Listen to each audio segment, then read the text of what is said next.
उद्धव और भगवान श्री कृष्ण के बीच का संवाद महाभारत काल के बाद का एक महत्वपूर्ण प्रसंग है। यह संवाद श्रीमद् भागवत महापुराण में वर्णित है, जिसमें भगवान श्री कृष्ण और उनके मित्र उद्धव के बीच हुई बातचीत को विस्तार से बताया गया है। इस कथा में उद्धव को भगवान श्री कृष्ण के प्रिय भक्त और सलाहकार के रूप में दिखाया गया है। कथा के अनुसार जब भगवान श्री कृष्ण ने द्वारका छोड़ने का निश्चय किया और पृथ्वी से अपने धाम वापस जाने की तैयारी की, तब उद्धव ने उनसे यह जानने की इच्छा व्यक्त की कि संसार में मनुष्य अपने कर्तव्यों को कैसे निभाए और मोक्ष प्राप्त कर सके। कथा का सार: भगवान श्री कृष्ण के जीवन के अंतिम समय के दौरान उन्होंने उद्धव को बुलाया। उद्धव को श्री कृष्ण के पृथ्वी छोड़ने की खबर से गहरा दुख हुआ। उद्धव ने भगवान से निवेदन किया कि वे उसे अपने साथ ले चले, क्योंकि वह उनके बिना जीवन की कल्पना अभी नहीं कर सकता था।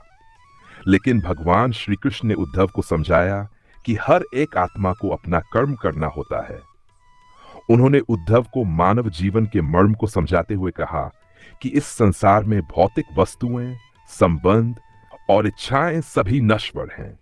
केवल भगवान का स्मरण और भक्ति ही सच्ची मुक्ति का मार्ग है।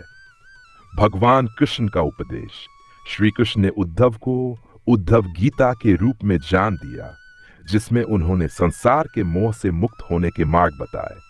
भगवान ने कहा कि मनुष्य को अपने जीवन में भक्ति, ज्ञान और ध्यान का अभ्यास करना चाहिए। उन्होंने बताया कि जीवन का उद्देश्य ईश्वर की भक्ति में लीन रहकर मोक्ष प्राप्त करना है। श्री कृष्ण ने उद्धव को यह संदेश दिया कि जैसे उन्होंने अपनी लीलाएं समाप्त कर ली हैं, वैसे ही संसार भी नाशवान है और मनुष्य को मोह माया से ऊपर उठकर आत्मज्ञान प्राप्त करना चाहिए।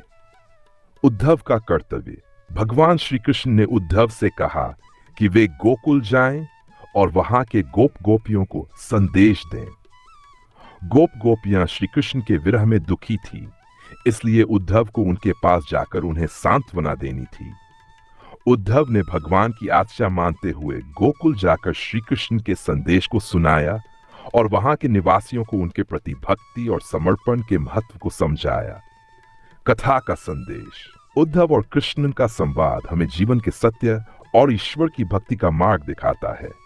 इस कथा से यह सिखाया जाता है कि संसार के सुख दुख, रिश्ते नाते और भौतिक वस्तुएं सभी अस्थायी हैं।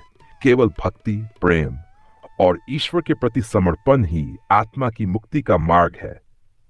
उद्धव गीता के इस महत्वपूर्ण संवाद से यह भी समझ आता है कि भगवान से सच्ची भक्ति और प्रेम का रिश्ता ही मनुष्य को मोह माया से ऊपर उठने और मुक्ति प्राप्त करने का मार्ग दिखाता है।